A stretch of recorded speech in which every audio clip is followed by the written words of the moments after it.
నేను నీకు బాగా తెలుసా, కొంచెం తెలుసా, సరిగ్గా తెలుసా, లేకపోతే ఏదో తెలిసి తెలియకుండా ఉంటున్నావా అంటే దేవుని యొక్క అనుభవం ఎట్లాంటిదంటే ప్రతి మనిషి యొక్క జీవితంలో దేవుడు మనకి అవకాశాలు ఇచ్చి వాటిని మనము ఏ విధంగా వినియోగించుకుంటాం, వాటిని ఏ విధంగా అర్థం చేసుకుంటాం అనే విధంగా దేవుడు మన జీవితాన్ని మలుచుకుంటూ వస్తాడు. ఇప్పుడు మోషేకి దేవుడు ఒక కర్రనిచ్చి అసలు నీ చేతిలో ఉన్న దేవుడు చెప్పు అంటున్నాడు. అంటే ఇప్పుడు మోషే ఏం చెప్పాలి? ఇదేంటి కర్ర అయితే దీని గురించి మళ్ళీ అడగాల? పాత నిబంధనలో మీరు చాలాసార్లు గమనించినట్లయితే దేవుడు వేసిన ప్రశ్నలు చాలా ఉన్నాయి. మోషే యొక్క జీవితం 40 సంవత్సరాలు ఐగుప్తు కుమారుడు ఉన్నాడు. ఎంత? ఐగుప్తు. మరొక 40 సంవత్సరాలండి ఎక్కడున్నాడు? గొర్రెల కాపరిగా ఉన్నాడు మిద్యానులో. మరొక 40 సంవత్సరాలండి దేవుడు ఏర్పరచుకున్న నాయకుడుగా ఉన్నాడు. మొత్తం బ్రతికింది ఎంత? 120 సంవత్సరాలు.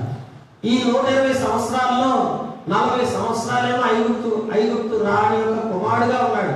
కుమారుడు కాదండి, వాస్తవికంగా రాజకుమారుడే కాదు, కానీ పెంచడం వల్ల రాజకుమారుడు అయిపోతూ వచ్చాడు 40 సంవత్సరాలు. తర్వాత గొర్రెలు గాయాల్సి వచ్చింది 40 సంవత్సరాలు. ఆ తర్వాత 40 సంవత్సరాలు ఏం చేశాడంటే దేవుని బిడ్డలారా, దేవుడు ఏర్పరచుకొని ఆ యొక్క ఒక నాయకుడుగా ఐగుప్తు ప్రజలు నడిపించడానికి ఒక నాయకుడుగా దేవుడు ఏర్పరచుకుంటూ వచ్చాడు. గమనించారా? ఈ 340 120 సంవత్సరాలు మోషే యొక్క జీవితం. అయితే ప్రియులారా, మోషే యొక్క జీవితంలో ఈ 3వ ఘట్టంలోకి వచ్చినప్పుడు దేవుడు వేసిన ప్రశ్న ఇది. ఏంటి ప్రశ్న అంటే అక్కడ చూస్తే ప్రియులారా, ఆ యొక్క విషయాన్ని గమనిస్తే ఆ యొక్క కర్ర చేతిలోకి ఇచ్చి ఈ కర్ర నీకు ఏమిటి, కర్ర ద్వారా నువ్వేం తెలుసుకోవాలనుకుంటున్నావు అని చెప్పాడు. దేవుని వాక్యంలోకి వచ్చినట్లయితే ఈ యొక్క కర్రని మోషేకి ఇచ్చి మోషే ఆ కర్రని ఏ విధంగా వినియోగించుకుంటాడో దేవుడు ఎల్లప్పుడూ కూడా పరిశీలిస్తూ వచ్చాడు.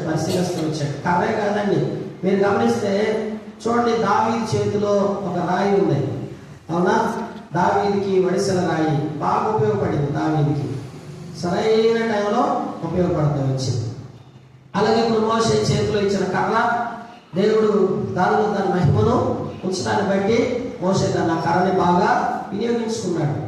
అదేవిధంగా మనం చూడవచ్చు, మనం గమనించినట్టయితే గిద్యోను చేతిలో కూడా ఏముంది చెప్పండి? గిద్యోను చేతిలో ఏముందండి? ఒక గంప ఉంది, తర్వాత ఒక దివిటి ఉంది. సంసోను చేతిలో ఏముంది? ఒక దవడ ఎముక ఉంది కదా. దవడ ఎముకలో మహిమ వచ్చేసింది.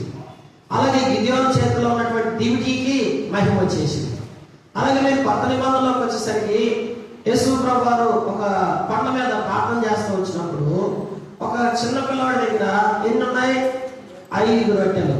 5 రొట్టెలు ఏమన్నాయని అడిగాడు, ప్రశ్నించాడు. 5 రొట్టెలు ఉన్నాయని చెప్పాడు. ఈ 5 రొట్టెల్లో మహిమ వచ్చేసింది. అలాగే మీరు చూస్తే మరి విధవరాలు తీసుకొచ్చేసిన 2 కాసులు హైలైట్ అవుతూ వచ్చినాయి. ఎందుకంటే ఆమె దగ్గర ఉన్నదే 2 కాసులు. అదే దేవుడు ఆయా సందర్భాలు మీరు గమనిస్తూ వచ్చినప్పుడు దేవుడు మనకి ఆయా రకాలైనవి ఇచ్చి మనల్ని ఏం చేస్తుంటాడంటే వాటిని ఏ విధంగా మనం వినియోగించుకుంటున్నాం. అవి తలంతులైన, ఐశ్వర్యమైన, సంపదలైన, ఆరోగ్యమైన, క్షేమమైన, ఏదైనా సరే దేవుడు నీకు ఇచ్చి దాన్ని నువ్వు ఏ విధంగా వినియోగిస్తున్నావు అనే విధంగా దేవుడు మనల్ని ఎప్పటికప్పుడు చూస్తూ ఉంటాడు. కనుక మోషేకి దేవుడు కర్రనిచ్చి ఈ కర్రను ఏ విధంగా వాడుకుంటావో వాడుకోయ్యా, దీనిలో అయితే మహిమ ఉందని చెప్పాడు. ఏం చెప్పాడు? దీనిలో మహిమ ఉందని చెప్తా వచ్చినాడు. ప్రియులారా, పరిశుద్ధ గ్రంథంలోకి మనం వచ్చినట్లయితే దేవుడు వాక్యంలో ఒక మాట చూద్దామా? పరిశుద్ధులు చూడండి, నిర్గమాకాండము 4వ అధ్యాయము 17వ వచనంలోకి వచ్చినట్టు ఒక మాట చదువుదాం.